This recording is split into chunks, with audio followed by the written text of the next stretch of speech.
со Маријан Николовски на радио Слободна Македонија. Почитувани слушатели, добар ден, уште една среда, уште еден термин од 11 до 12 за емисијата Круг. Денеска сме на 9 дена, односно 10 дена до нова година.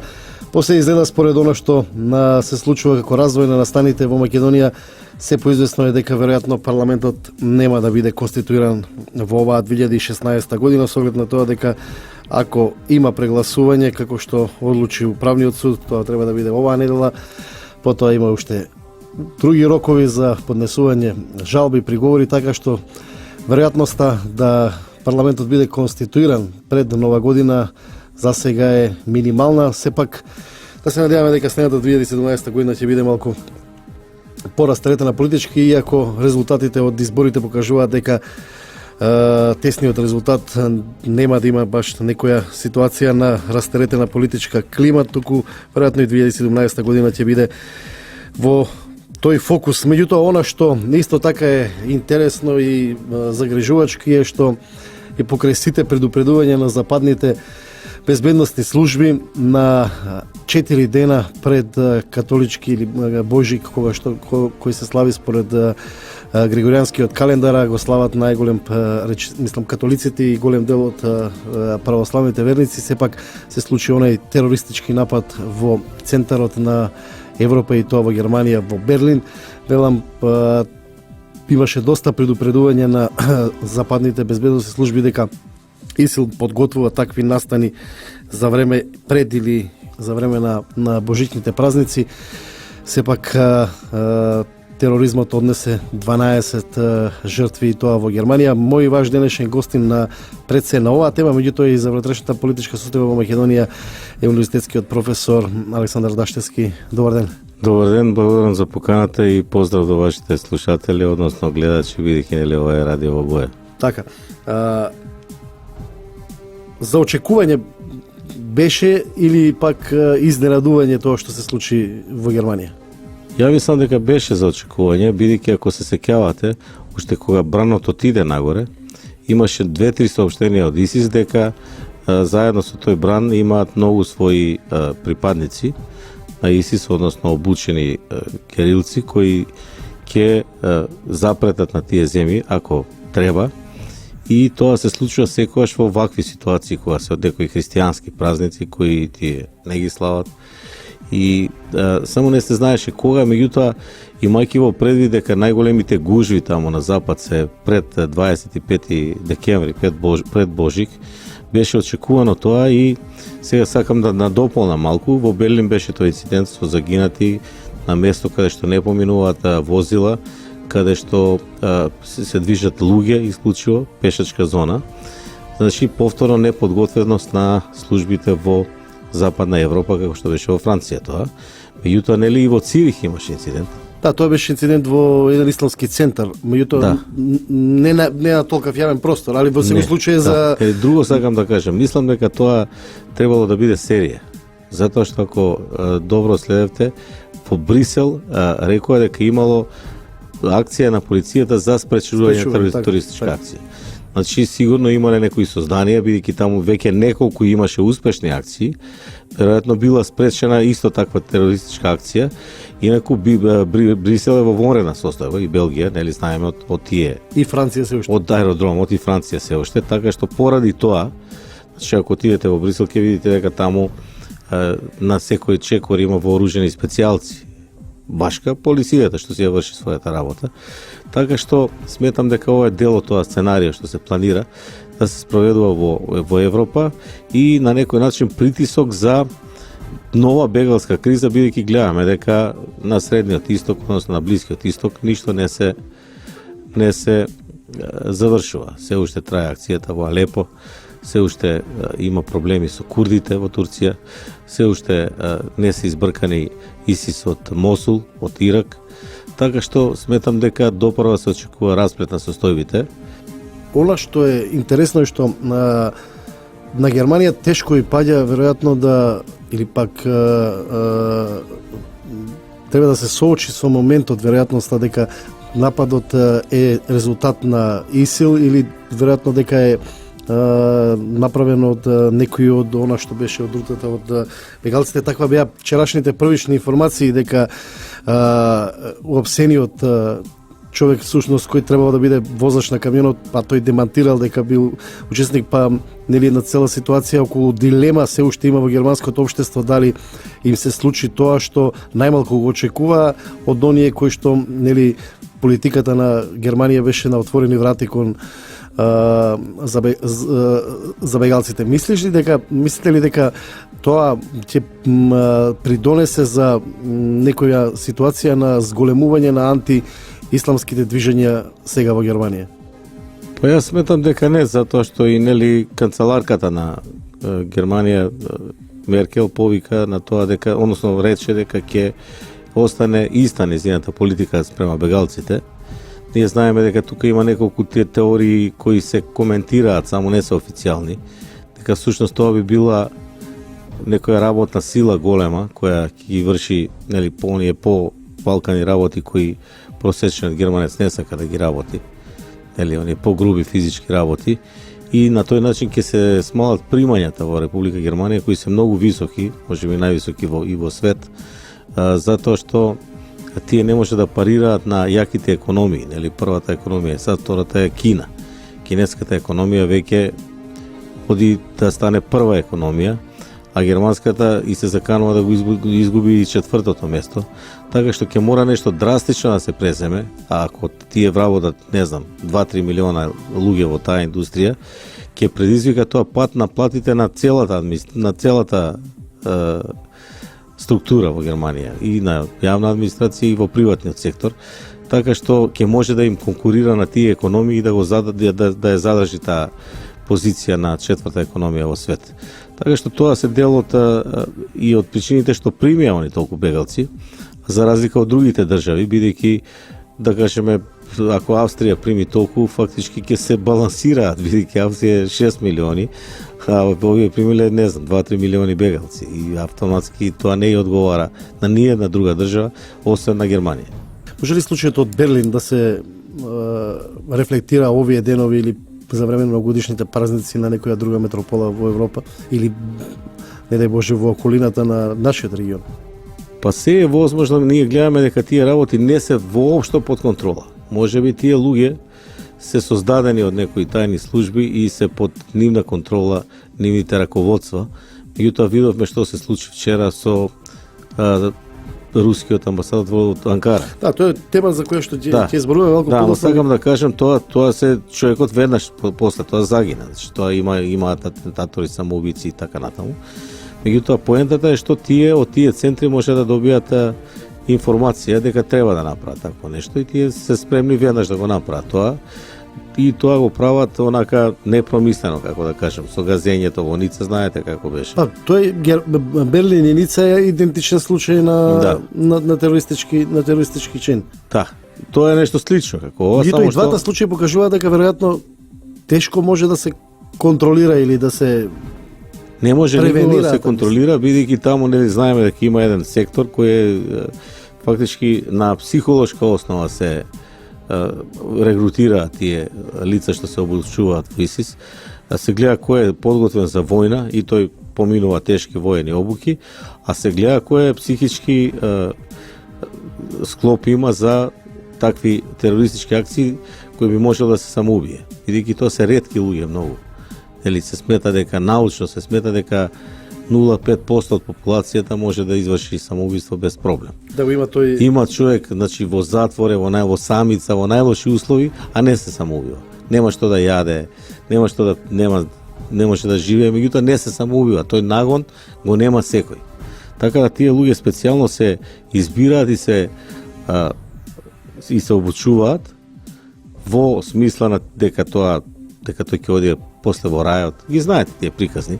И автоматски тие се подготвени само за такви акции. Гледаме дека во многу голем број случаи не се работи за некои физички лица со физички предиспозиции, туку се работи за обични луѓе, меѓутоа не е секој спремен да загине. Така што ги подготвуваат тие лица и само тие треба да добијат сигнал. Кога ќе добијат сигнал, тие веднаш на најнепромислен начин ја прават акцијата. Значи става појас, влего од толпа и работата е завршена. Ние тука мора да направиме првата кратка пауза, потоа веднаш ќе се вратиме во второто положение. Круг со Маријан Николовски на радио Слободна Македонија. Поштовани слушатели, повторно назад во кругот, мој ваш денешен гостин, универзитетскиот професор и аналитичар Александар Даштевски. Застанавме кај Германија, меѓутоа вториот можеби политички инцидент кој што праќа многу посериозна политичка порака беше убуството на рускиот амбасадор во Турција. Светот беше шокиран од тој чин, особено од моментот дека амбасадорот беше убиен од полицаец кој бил дел од обезбедувањето.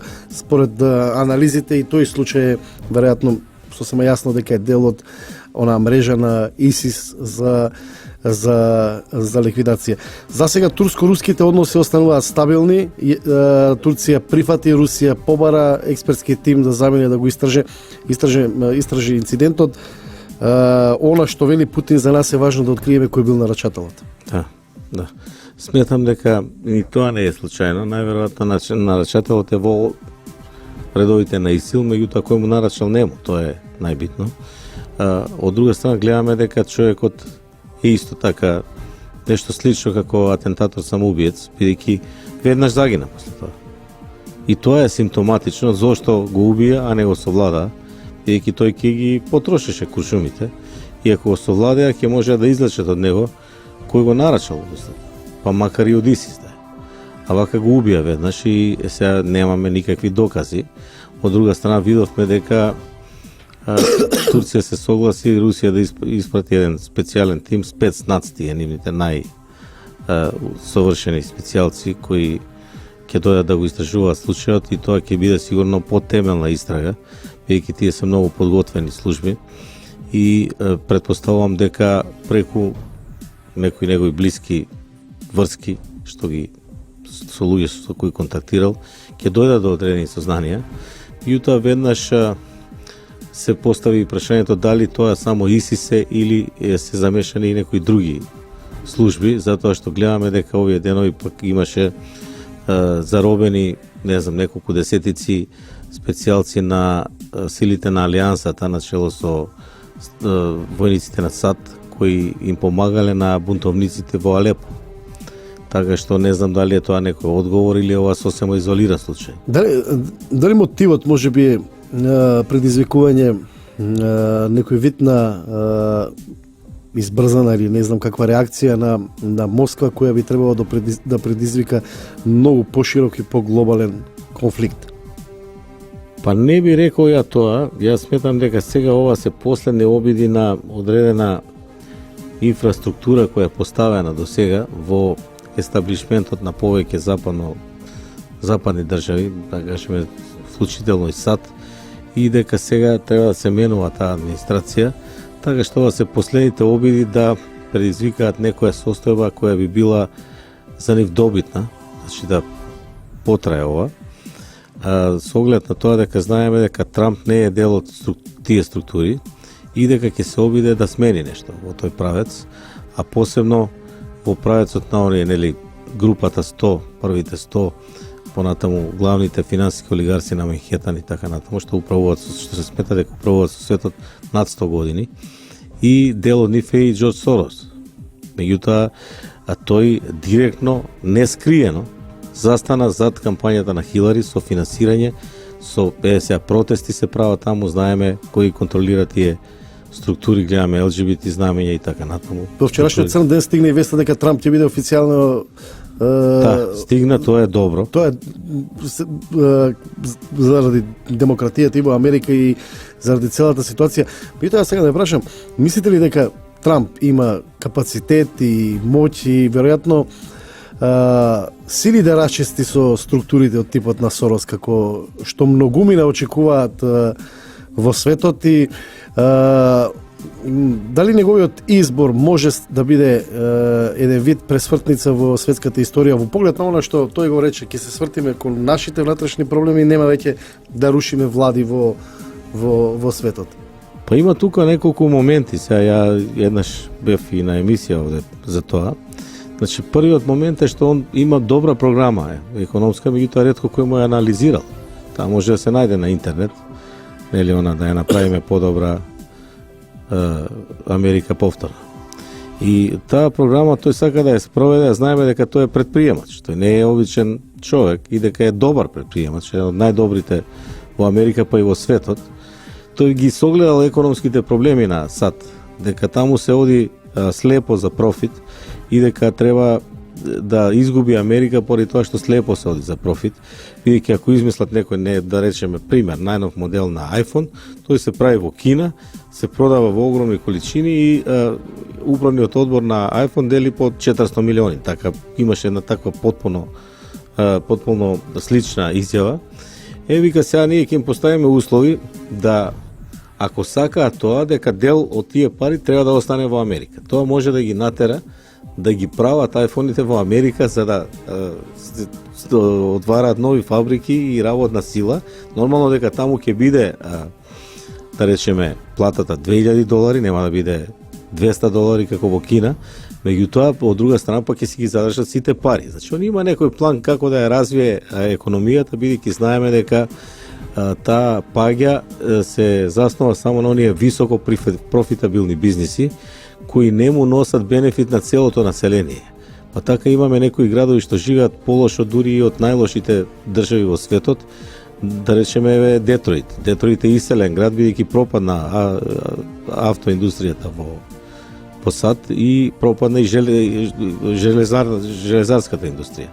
Така што тој ќе се обиде да ги врати тие, да ги рестартира и повторно тие да бидат лидери. Таму остана само Шевролет затоа што соработува со воената индустрија. Мислам дека тој ги има сите овие работи во предвид, а тоа дали ќе се справи со овие поранешни олигарси и сегашни што управува со светот, тоа он мора да се справи. Или он ќе се справи со нив, или они ќе се справат со него, затоа што отворено тие против него настапија сега на изборите, сакајќи да кажат дека не е тој пожелен за нивното, како да кажем, друштво, бидејќи тоа е еден круг во кој тешко се излегува и влегува.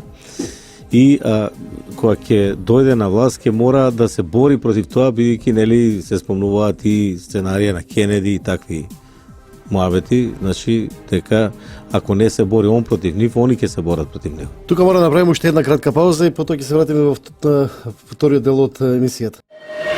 Круг со Маријан Николовски на радио Слободна Македонија. Повторно назад во кругот, поштени слушатели, мој ваш денешен гостин, политичкиот аналитичар Александар Даштевски. Зборувавме за безбедносната состојба по настаните во Германија, кој што однесува 12 жртви убиството на рускиот амбасадор во Турција. Даштевски, има ли опасност? Рековме дека секаде постои опасност, меѓутоа она што е за нас значајно е до кој степен таа загрозеност на безбедност може да биде овој регион и Македонија. Со оглед на тоа дека сега ние немаме наплив на такво бран на бегалци, меѓутоа секогаш се зборуваше за можноста за враќање на голем дел од оние кои што од овој регион учествуваа во војните во Сирија. Тоа не е воопшто опасно, ја тоа би го издвоил како прашање, бидејќи тоа се работи, колку реков, 100-200 луѓе од регионот се таму, што не е толку опасно, бидејќи нели имаше две групи фатени и осудени за тоа. Така што тоа е друго прашање, овде е прашањето што регионот е многу важен, исто како Средниот Исток, односно Блискиот Исток, и несомнено се одвива една обоена револуција. Тоа е, нели Трамп сам рече дека веќе нема да се занимаваме со обоени револуции, туку со внатрешни прашања и со економски прашања. Така што сега ние тука треба да бидеме умни, да издржиме додека не се смени администрацијата, затоа што евидентно е дека во Македонија тоа што се случува е обоена револуција, а денеска не знам дали забележевте или вчера, или и денеска, и вчера не е важно, и Асанж објави листа каде се местени изборите, по кои држави во Европа, и меѓу другите беше спомената Македонија и тогаш рече во тој текст тука има и Молдавија и Романија и не знам кои други, има дури и Англија се спомнува, бидејќи веројатно тоа се некои тајни служби кои ги прават тие работи. И рече дека за кратко време ќе објави детали, бидејќи се уште ги анализираат податоците, точно како се местени, зошто, каде, колку пари и тоа све што оди со тоа, бидејќи тоа нели ги фаќаат пораките, мејловите и така натаму и ги анализираат, ги објавуваат. Значи што сме на таа мета на една воена револуција која или одамна трае во Република Македонија, значи дека не е стабилна состојбата и дека треба да издржиме сега да се формира конечно таа влада која ќе почне да ја води напред државата, макар и по цена на нели мнозинство од најмало потребно мнозинство. Меѓутоа сметам дека 2 години прилично се исцрпевме, дека тоа веќе не му треба на никој, дека веќе полека го сваќаја тоа и во опозицијата, дека немало никакви проблеми, туку дека поентата е да тие да дојдат на власт, односно одредена структура таму, бидејќи гледаме дека се жртвуваат многу истакнати членови и квалитетни членови од опозицијата, ако не се согласуваат со тие политики на диктирање од страна, како што беше нели кога се скара на Конгресот на СДСМ. Еве сега и управниот суд се пролонгира решавањето, условно кажано, на политичката криза. Последните одлуки нели беа дека ќе нема да има прегласување во Гостивар, меѓутоа ќе има прегласување во ТРЦ. Водачката ВМРО ДПМН уште од синоќа се изјасни дека тоа е уште еден обид на опозицијата за кражба на волјата на изборните резултати.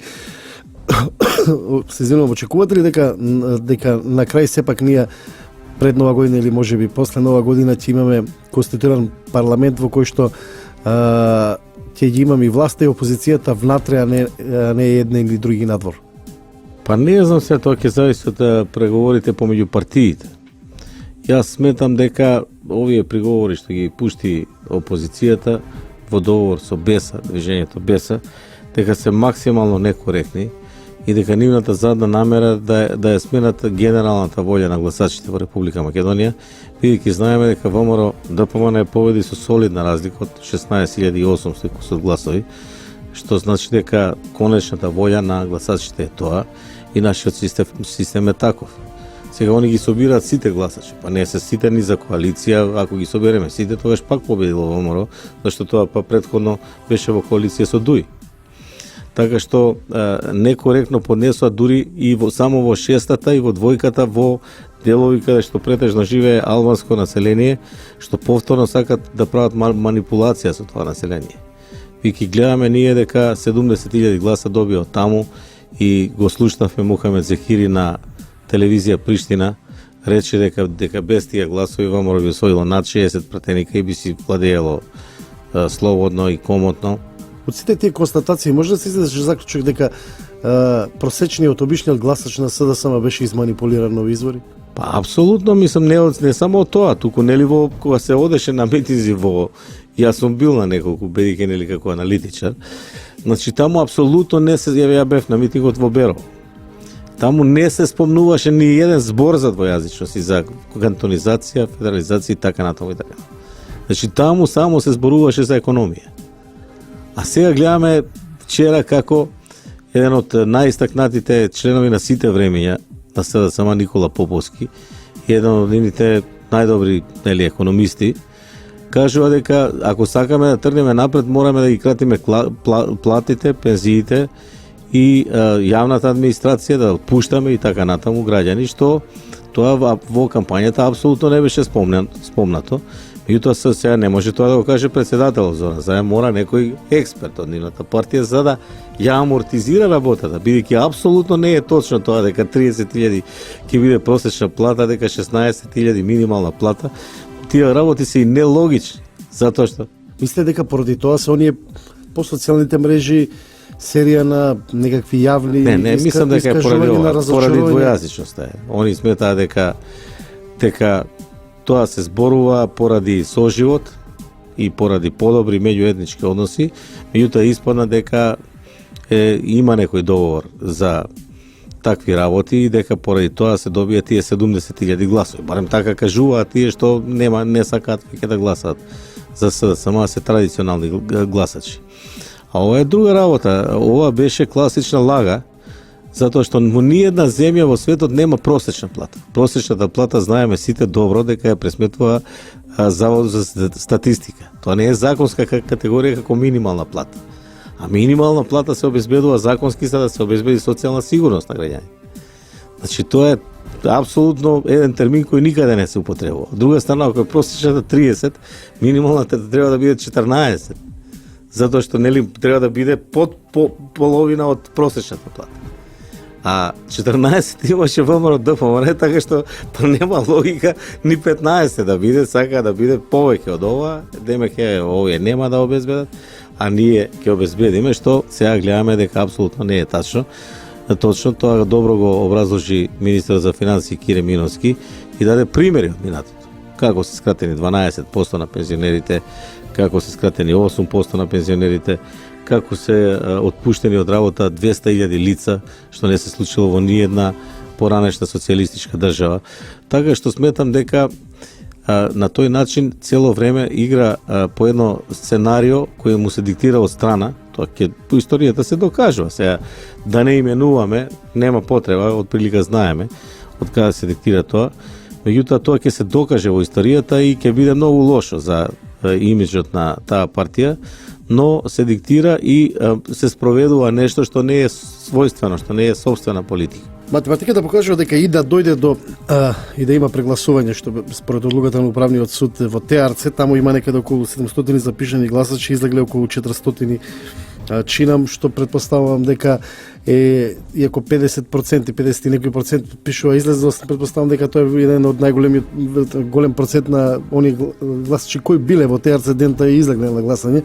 Според освените гласови на овие избори, ВМРО ДПМН таму е условно кажано како еден вид победник со 91 глас наспроти 4 гласа повеќе од СДСМ со 87, 70 на 60 на гласови до и ДПА 40 беса. Така што таму поприлично се распоредени таквите сили. За да дојде до пресврт на изборите за СДСМ да добие пратеник, треба да освои од 303 гласа разлика што има ВМРО ДПМН.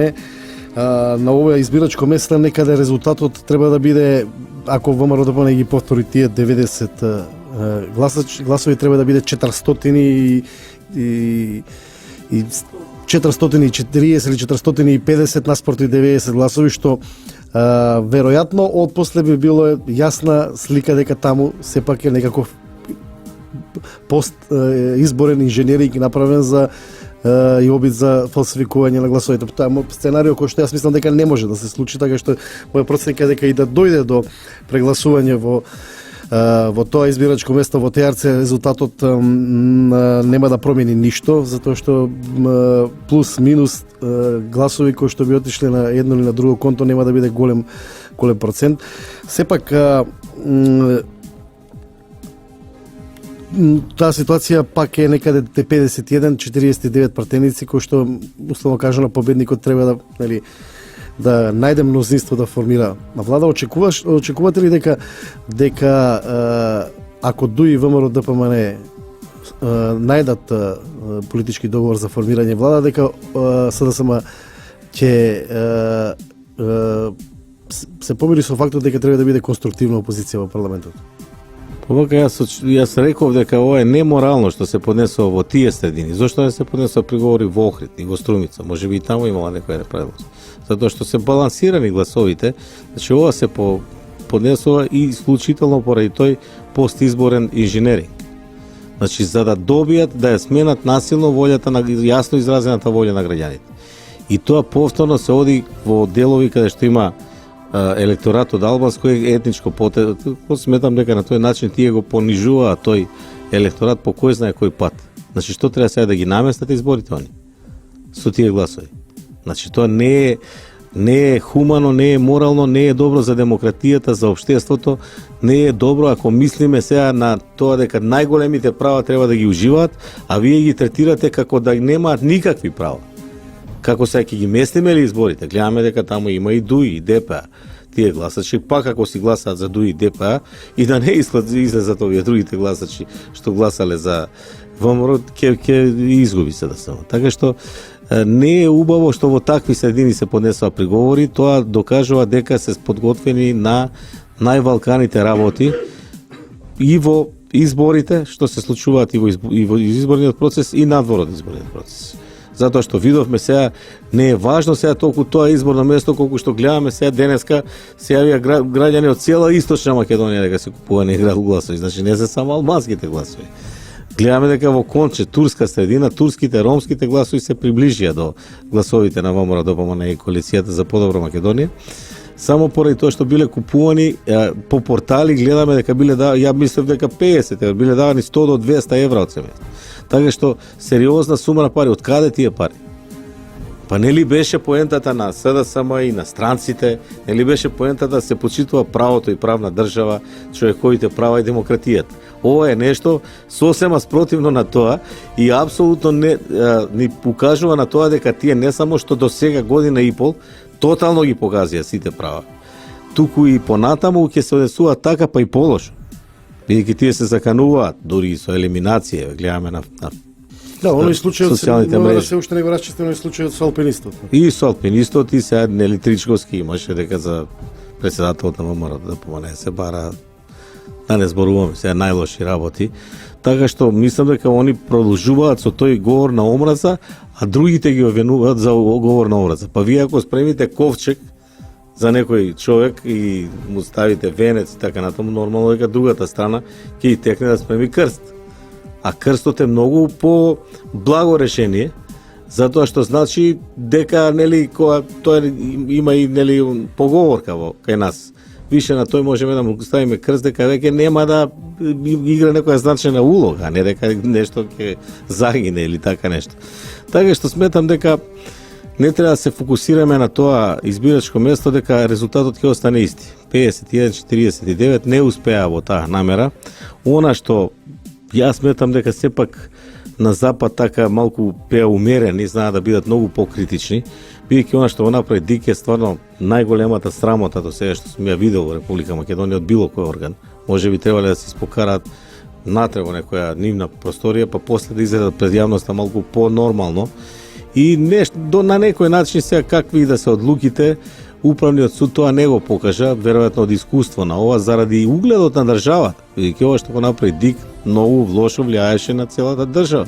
И не случајно се собра толкава група луѓе на -10, затоа што македонскиот народ не сака такви работи, затоа и овие гласачите на СДСМ сега викаат никогаш нема да гласаме за нив. Затоа што на некој кога ќе му украдете нешто, добро се случило, му го украле, му го снемало, или кога ќе изгуби некој нешто, се случило. Меѓутоа, кога ќе се обидете да му го повредите интелектот, да го направите дека е будала, тогаш тој многу се љути. Како што е случај сега со ова. Значи, вие сакате тие 16.800 се добиени во цела Македонија, а вие сакате преку шеската таму да ги одземете од цела држава гласовите.